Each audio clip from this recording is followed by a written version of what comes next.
I'm Representative Kymberly Pine, and thank you for joining us for this week's Inbox.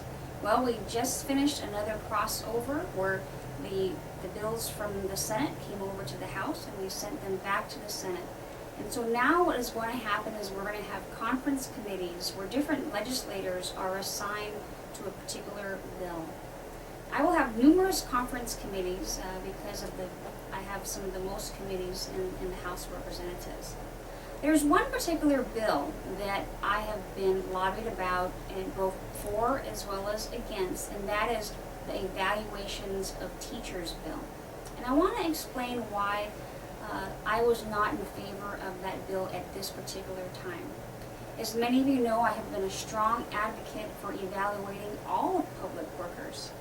But I also have a strong belief that this type of evaluation process should be negotiated in the collective bargaining process. Our state laws and our Constitution actually is very strong on this issue, that all labor issues in work-related environments must be negotiated through the collective bargaining process. So even if we pass this bill, it is highly likely, many say, that it would have been deemed unconstitutional according to our state laws. And some people will argue differently. But I just strongly believe that it's time that the governor and the teachers just get together and put their heads together, and for the sake of the entire state, come to a negotiation process that includes the evaluations. Teachers have told me, I want to be evaluated, I want to be evaluated. I just need to know how I'm going to be evaluated. One teacher called me and said, if I have a class full of immigrant students where English is a second language, yet I'm being evaluated that each of those students have to have certain English test scores, would they consider the fact that I just received a lot of these students in my class and didn't have a lot of time to teach them properly, or the fact that they may have more challenges than a regular student that was born and raised here. So to me, some of those teachers raised some very interesting points. I strongly believe that there will be a contract after all of this pushing and pulling from one side to another that will include teacher evaluations, and that is the place where this should be, not put in legislation by the legislature, because I also believe that it was treating one union differently from another. What is going on Fort River Road right now is a preservation project. When we widened Fort River Road, because this was such a huge project with thousands of people still going in and out of Fort River Road, we didn't at the time have a completed Kualaka'i Parkway. So having them widen Fort River Road while there are still thousands of people using Fort River Road was very difficult. So they couldn't use the preservation project on the older lanes at the time because it would have prolonged our traffic relief. And so they're now doing what they call a preservation project to make sure that those old lanes last a very long time.